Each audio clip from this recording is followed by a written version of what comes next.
YS Rajasekhara Reddy గారు వచ్చిన దగ్గర నుంచి వారు ఇంట్రడ్యూస్ చేసినటువంటి ఈ కమ్మ వ్యతిరేకత అనేది ఒక రాజ్య పాలసీగా, రాజ్య విధానంగా, స్టేట్ పాలసీగా వారు అమలు చేసిన దగ్గర నుంచి మాకు పోస్టింగ్లు రావడం మానేసినాయి. ఆ 10 సంవత్సరాలు ఏదో ఒక మారుమూల కాలం గడిపేసాం.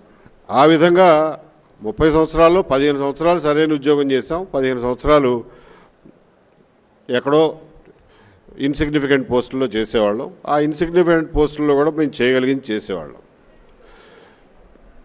2019కి వచ్చేసరికి పరిస్థితి పూర్తిగా మారిపోయింది. రాజశేఖర రెడ్డి వేసిన విత్తనం ఇప్పుడు పెద్ద విషవృక్షమై కూర్చుంది.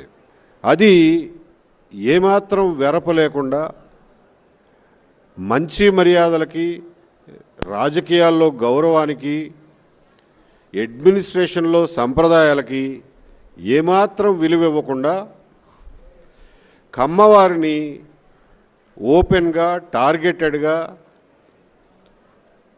వాళ్ళని అణిచివేత ఒక యుద్ధ కార్యక్రమంలాగా యుద్ధం ప్రకటించారు.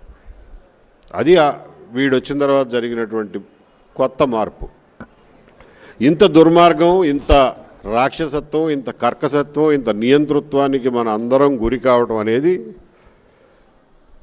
చరిత్రలో మళ్ళీ ఇంకొకసారి జరగకూడదు అనే కఠినమైనటువంటి నిర్ణయానికి మీరు అందరూ రావాల్సిందిగా కోరుతున్నాను.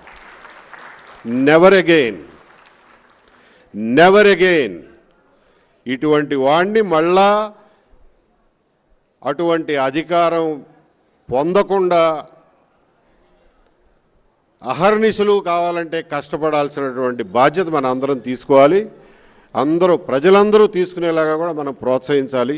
దీనికోసం మనం ఏం చేయాల్సి వచ్చినా కానీ ముందు జాగ్రత్త చర్యలు కానీ చేపట్టాలి అని చెప్పి మీ అందరికీ పిలిపిస్తున్నాను.